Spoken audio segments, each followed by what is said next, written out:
Sir ఈరోజు ఒక దుర్ఘటన జరిగింది. అది కూడా బీఆర్ఎస్ యువ ఎమ్మెల్యే లాస్య నందిత మరణం గురించి మీకు వారి తండ్రి గారితో ఉన్న సాన్నిహిత్యం గురించి చెప్పండి సార్. సాయన గారితోటి మాకు చాలా దగ్గర సంబంధాలు ఉంటాయి. కంటోన్మెంట్ ఎమ్మెల్యే గత నా 5 సార్లు మా తెలుగుదేశం పార్టీ నుంచి ఎమ్మెల్యేగా సేవలు అందించారు ప్రజలకు. చాలా స్వామ్యుడు. అదేవిధంగా వారు మరణించిన తర్వాత వాళ్ళు మరణించినప్పుడు ఆయన బీఆర్ఎస్ పార్టీలో ఉండే. బీఆర్ఎస్ పార్టీలో ఉన్నప్పుడు ఆయన వారు మరణించిన తర్వాత వాళ్ళ కూతురుకైనటువంటి లాస్యానందితకు టికెట్ ఇవ్వడం జరిగింది. మొన్న మొట్టమొదటిసారిగా ఎన్నికల బరిలో గద్దర్ గారి కూతురు పైన ఈమె విజయం సాధించారు. విజయం సాధించడం కాకుండా ఒకవేళ చూడండి, మనిషికి చావు వెంబడిస్తుందనే ఒక విషయం అనేది కొన్ని కథలలో సినిమాలలో మనం వింటాం. ప్రత్యక్షంగా ఈరోజు చూసాం. నందిత అతి చిన్న వయసులో ఒక ఎమ్మెల్యేగా ప్రమాణ స్వీకారం చేశారు. ప్రమాణ స్వీకారం చేసిన 10 రోజుల్లోనే లిఫ్ట్లో ఇరుక్కపోయి అది కష్టంగా బయటకు తీయడం జరిగింది. అది తర్వాత మొన్న 13వ తేదీన నల్గొండలో కేసీఆర్ ఏర్పాటు చేసినటువంటి సభకు వెళ్ళి హాజరై రిటర్న్ తిరుగు ప్రయాణంలో ఒక టిప్పర్ గుద్దడం వల్ల ఆమె ప్రయాణిస్తున్నటువంటి స్కార్పియో కార్ చక్రం ఊడిపోవడం జరిగింది. దాంతో ఆమెకు తలకు బలమైన గాయం కూడా జరిగింది. ఆ గాయం నుండి కోలుకొని మళ్ళీ నార్మల్గా ఇప్పుడు నార్మల్ పరిస్థితికి వచ్చే లోపే మళ్ళీ ఇంకో ప్రమాదం. ఈ ఇంకో ప్రమాదం తనకున్నటువంటి దురదృష్టం ఒక విధంగా ఉంటే మా వైఫల్యాలు కూడా మరొక వైపు ఉన్నాయి. ఎందుకంటే ఈ విషయం చర్చించుకోవడం చాలా అవసరం. ఎందుకంటే ఇలాంటి దుర్ఘటన పాలు ఎంతోమంది అవుతున్నారు. ఓఆర్ఆర్ పైన నేను ఉండేది ఓఆర్ఆర్ దగ్గరలో కాబట్టి తరచుగా నేను కూడా ఓఆర్ఆర్లో ప్రయాణిస్తుంటాను. అనేక మార్లు నేను కూడా ఎన్నోసార్లు నేను గమనించాను ఈ విషయాన్ని. ఏం జరుగుతుందంటే వీళ్ళు టోల్ ట్యాక్స్ తీసుకోవడంలో చూపిన ఇంట్రెస్ట్ ఓఆర్ఆర్లో ప్రయాణించినప్పుడు, హైవేలో ప్రయాణించినప్పుడు అతి వేగంగా ప్రయాణిస్తుంటారు. 100 పైన, అంటే 100కు పైన స్పీడ్లో ప్రయాణించే వెహికల్స్కి ఎదురుగా ఉన్నటువంటి వెళ్తున్నటువంటి వెహికల్స్ వెనుకకు టెయిల్ లైట్స్ కానీ రిఫ్లెక్టర్స్ కానీ ఉన్నవా లేవా అని గమనించరు. ఇది ఆర్టీఏ చేయాల్సిన పని, అక్కడ ట్రాఫిక్ సిబ్బంది, పోలీస్ సిబ్బంది చేయాల్సిన పని. ప్రతి టోల్ గేట్ దగ్గర ఈ యొక్క మా వెహికల్స్కి బ్యాక్ సైడ్ రిఫ్లెక్టర్స్ ఉన్నాయా, బ్యాక్ సైడ్ టెయిల్ లైట్స్ ఉన్నాయా, పనిచేస్తున్నాయా లేవని అది చెక్ చేసే ఒక వ్యవస్థ ఈరోజు ఏర్పాటు చేయడం చాలా అత్యవసరం. ఎందుకంటే కొన్ని సమయాలు ఏమవుతుందంటే ముందు నుంచి ఒక వెహికల్ వెళ్తుంటుంది హైవేలో, అంటే సుదీర్ఘం కిలోమీటర్ పాటు ఒక పొడవు లైన్ ఉంటాయి, ఒక 2-3 కిలోమీటర్ల పొడవుగా రోడ్లు ఉంటాయి. ఆ రోడ్లలో ముందు వెళ్తున్నటువంటి వెహికల్, భారీ వెహికల్, లారీలు కానీ ఇంకేవి కానీ అవి వెళ్తున్నాయా నిల్చున్నాయా అని మనం తెలుసుకోవడం చాలా కష్టతరం అవుతుంది. ఒకప్పుడు ఏమవుతుందంటే ఆ వెహికల్స్ వెళ్తున్నాగా నిల్చున్నట్టు కనపడుతుంటాయి, నిల్చున్నాగా వెళ్తున్నట్టు కనపడుతుంది.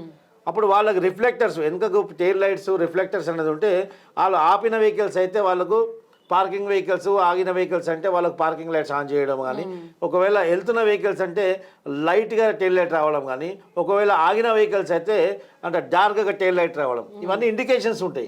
అవన్నీ ఇండికేషన్స్ వల్ల వెనుక నుంచి వస్తున్న వెహికల్కు వాళ్ళు అప్రమత్తం అయ్యే అవకాశం ఉంటుంది. కానీ వెనుకకి ఏ విధమైనటువంటి స్టిక్కర్స్ కానివ్వండి, ఏ విధమైనటువంటి టెయిల్ లైట్స్ కానీ రిఫ్లెక్టర్స్ కానీ లేనప్పుడు వెనుకల నుంచి వచ్చినటువంటి వెహికల్స్ ముఖ్యంగా ఈ తెల్లవారుజాములో వస్తున్నటువంటి తెల్లవారుజామున ఏమవుతుంటుంది 5 గంటలు 4 గంటలు 5 గంటల సమయంలో గాలి నిద్రలో ఉంటారు.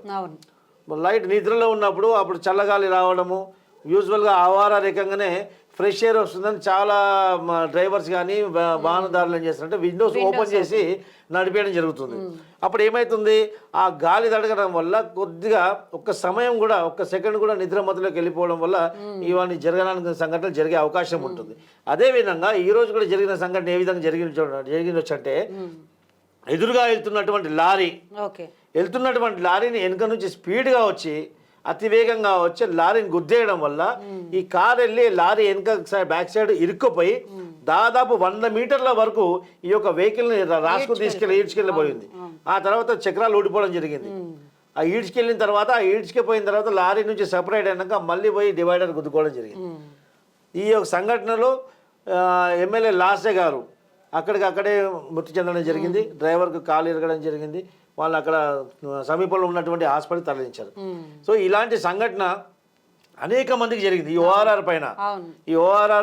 కానీ ఓఆర్ఆర్ కానివ్వండి, నేషనల్ హైవే కానివ్వండి, ఎక్కడ మా భారీ వెహికల్స్ ఉన్నాయో, భారీ వెహికల్స్ అయినా కానివ్వండి, నార్మల్ వెహికల్స్ అయినా కానివ్వండి, దానికి ఉన్నటువంటి అత్యవసరమైనటువంటి ఏ కండిషన్లో ఉండాలో వెహికల్స్, టైల్ లైట్స్ కానీ, హెడ్ లైట్స్ కానీ, అలాంటి లైట్స్ అనేది ఇంకా స్టిక్కర్స్, రిఫ్లెక్టర్స్, ఈ ప్రమాదం బారిన పడకుండా నివారించేటువంటి ఏవైతే జాగ్రత్తలు ఉన్నాయో ఆ జాగ్రత్తలు తీసుకునే విధంగా ఈ యొక్క వెహికల్ ఓనర్స్కు, డ్రైవర్స్కు ఖచ్చితంగా ఈ జాగ్రత్తలు పడే విధంగా ప్రభుత్వం ఇనిషియేటివ్ తీసుకోవాలి. దీనిపైన ప్రభుత్వం ఆలోచించి ఒక తగు చర్యలు తీసుకుంటే కొంతమరకైనా ఇలాంటి సంఘటనలు నివారించవచ్చు. ఎందుకంటే ఒక మనిషి ప్రాణం అంటే అత్యంత విలువైంది. ఒక విలువైనటువంటి మనిషి ప్రాణం కోల్పోయాం. వాళ్ళ కుటుంబంలో ఎంతో విషాదం ఈరోజు నెలకొంది. అనేక కుటుంబాలు ఇలాంటి దుర్ఘటన పాలవుతున్నారు. ఇది ప్రభుత్వం పైన కూడా బాధ్యత వహిస్తూ నేను ఒక విమర్శగా కాకుండా ఒక సద్విమర్శగా తీసుకొని ప్రభుత్వం కూడా ప్రజల ప్రాణాలు మానాలు కాపాడడం వాళ్ళ బాధ్యత కాబట్టి ప్రభుత్వం దీనిపైన ఒక కమిటీ వేసి ఈ యొక్క యాక్సిడెంట్ని ఏ విధంగా నివారించాలని తగు చర్యలు తీసుకొని అవసరమైతే ఆ స్పీడ్ లిమిట్ కూడా తగ్గించాలని చెప్పేసి ప్రభుత్వాన్ని ఈ సందర్భంగా కోరుతున్నాం. అంటే ఇలాంటి సంఘటనలు జరిగినప్పుడే మనం మాట్లాడుకుంటూ ఉంటాం, తర్వాత మర్చిపోతూ ఉంటాం.